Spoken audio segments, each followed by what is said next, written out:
हमारे घर में कोई घटना होती है तो हम सबसे पहले किसको पकड़ेंगे? सबसे पहले तो चौकीदार को पकड़ेंगे ना, कि तुम कहाँ थे, क्यों ये घटना हो गई तुम्हारे रहते हुए, किस लिए तुमको रखा था। लेकिन यहाँ नहीं ऐसा हो रहा है।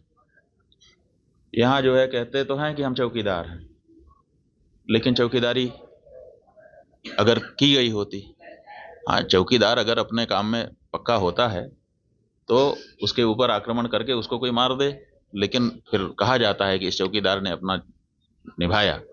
यहाँ तो कुछ पता ही नहीं है, कोई लड़ा ही नहीं उनसे, किसी ने उनको रोकने की कोशिश ही कहीं नहीं की।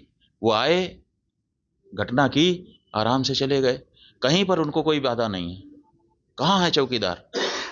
और चौकीदार के बारे में चर्चा ही नहीं हो रही है। अब कह रहे हैं हम उनको सबक सिखा देंगे, हम ये कर देंगे, हम वो कर देंगे। पाकिस्तान की धरती से आए थे। अरे भाई, पाकिस्तान की धरती से आए थे, इतनी जल्दी कैसे पता चल गया आपको? और अगर इतनी जल्दी आपको पता चल जाता है तो घटना के पहले क्यों नहीं पता चल गया?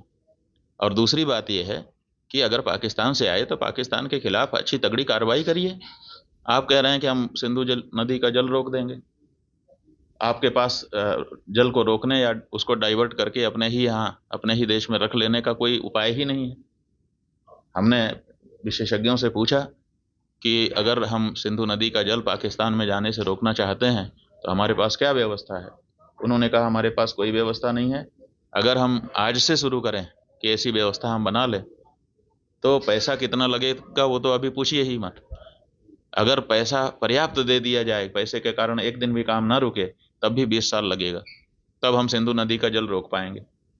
तो ऐसी परिस्थिति में हम ये कह दे रहे हैं कि हम सिंधु नदी का जल रोक लेंगे। और टेलीविजन के एंकर हमने सुना, वो कह रहे थे बूंद बूंद के लिए तरसेगा पाकिस्तान, एक गिलास शुद्ध पानी नहीं मिल पाएगा, खेती नष्ट हो जाएगी, बिजली नष्ट हो जाएगी, ये हो जाएगा, वो हो जाएगा।